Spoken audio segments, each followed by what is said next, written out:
And no, I don't think net decking is a filthy word.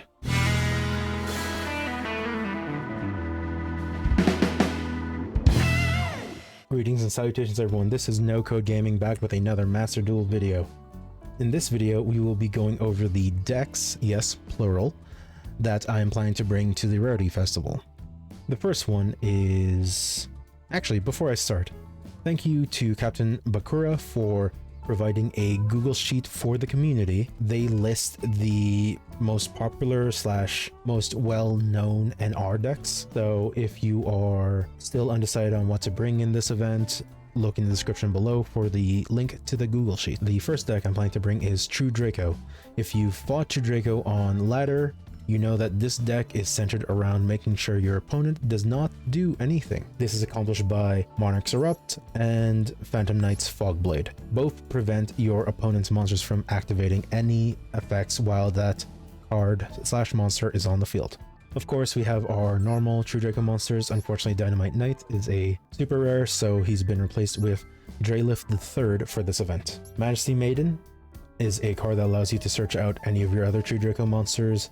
Ignis Heat allows you to search out your True Draco spell cards, and Draylith III provides protection for your True Draco monsters, as well as it has a floating effect where you can special summon a True Draco monster from your deck to defense position if Draylith III leaves the field. The True Draco spell cards are able to allow you to draw more cards or recur them from graveyard back to deck in the case of True Draco Phoenix. The True Draco trap cards, on the other hand, are centered around special summoning from grave in the case of True King's Return, and weakening your opponent's monsters in the case of True Draco Apocalypse. The other cards in this deck just include standard cards that you'll probably find in this event throughout: MST, Compulsory Evacuation Device, and Dynamiscus. These are just removal cards that you can use against your opponent's field. The only other package in this deck is DD Survivor and Dimensional Fissure. Dimensional Fissure guarantees that any monster card that would be sent to the graveyard is banished instead. So that works in tandem with DD Survivor, as it allows you to bring DD Survivor back at the end of the turn. Next deck, Megalith. Megalith is a control-based deck.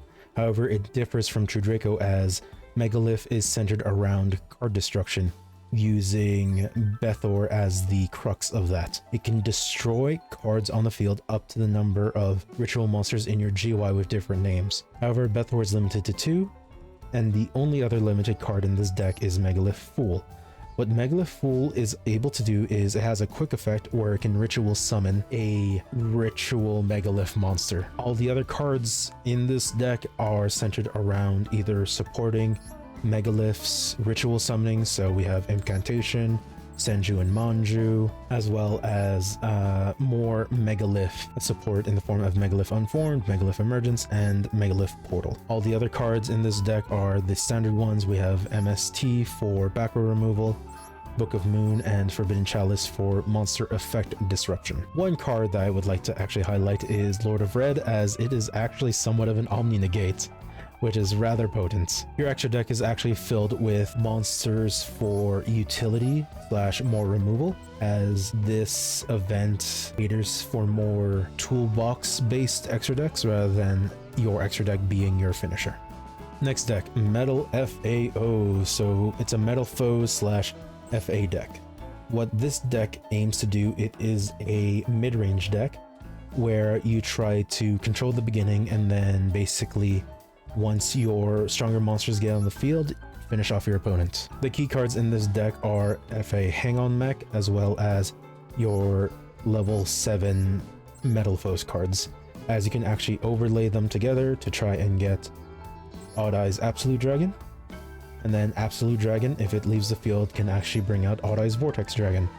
Vortex Dragon is rather strong, as it is a Omni-Negate as long as you have face-up Pendulum monsters in your extra deck. The other cards in this just help support trying to get to Odd Eyes Vortex Dragon, as well as provide other beatdown options in case Odd Eyes Vortex does not fall through. Next deck is Yosenju. It's a deck I've actually had the chance to practice with before the event, and it's centered around a beatdown, so it is very much a going second deck which is rather odd in Master Duel, but probably not odd for this event. This deck is centered around just chain summoning your Yosenju commas, as if one is normal summoned, you can actually immediately normal summon another Yosenju monster from your hand. The cheese strat for this is actually using the kaijus included in this deck to get rid of your opponent's high level monsters or high power monsters, then using Yosenju comma 1's effect to bounce back the kaiju from your opponent's side of the field back to your hand. Yeah, it's disgusting. It's basically like free removal. The other cards in this deck just help facilitate the beatdown. The cards I do want to highlight though are Kyoto Waterfront and Bottomless Trap Hole. These two are just to help support your strategy. I've actually won because of Kyoto Waterfront. It's actually been able to help me basically make kaijus a toolbox option in this deck. And the extra deck, of course, is just filled with monsters for niche purposes. Malevolent Sin can actually be one of your finishers.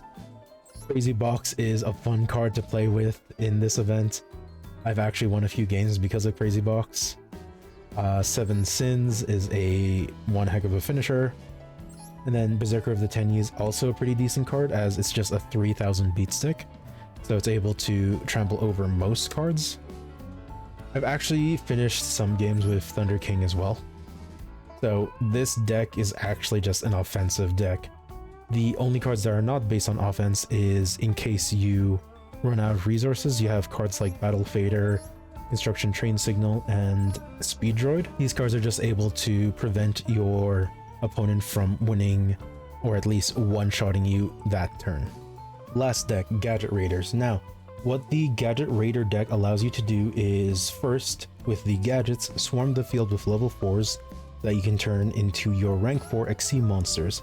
In this case, probably Malevolent Sin, as Malevolent Sin is quite a powerful card. What the red, green, and yellow gadgets are able to do when they are normal or special summoned, you can actually search out another gadget from deck and add it to your hand. What silver and gold are able to do is when they are normal or special summoned, you can normal or special summon a level 4 machine monster from your hand onto the field. You have a number of level 4s, so it's basically rank 4 deck. The other package in this deck, however, are the Gene Raiders. The Gene Raiders are here to add more smoothness / removal in this deck. What Devolgus is able to do, it's basically able to special summon a number of cards from your hand. There's also the case of Utgarda. Utgarda is able to destroy cards on the field. Both of these monsters can easily be brought out using Gene Raider boss stage. The only other cards in main deck are MST, of course, Enemy Controller, Torrential Tribute, and Compulsory Evacuation Device. This is a mid-range based deck, so basically disrupt your opponent early to beat them from the middle up to the late game. Anyways, that's it for the video. Like if you like it, sub if you are sandwich, and have a great rest of your day. And I hope to see you in the Rarity Festival.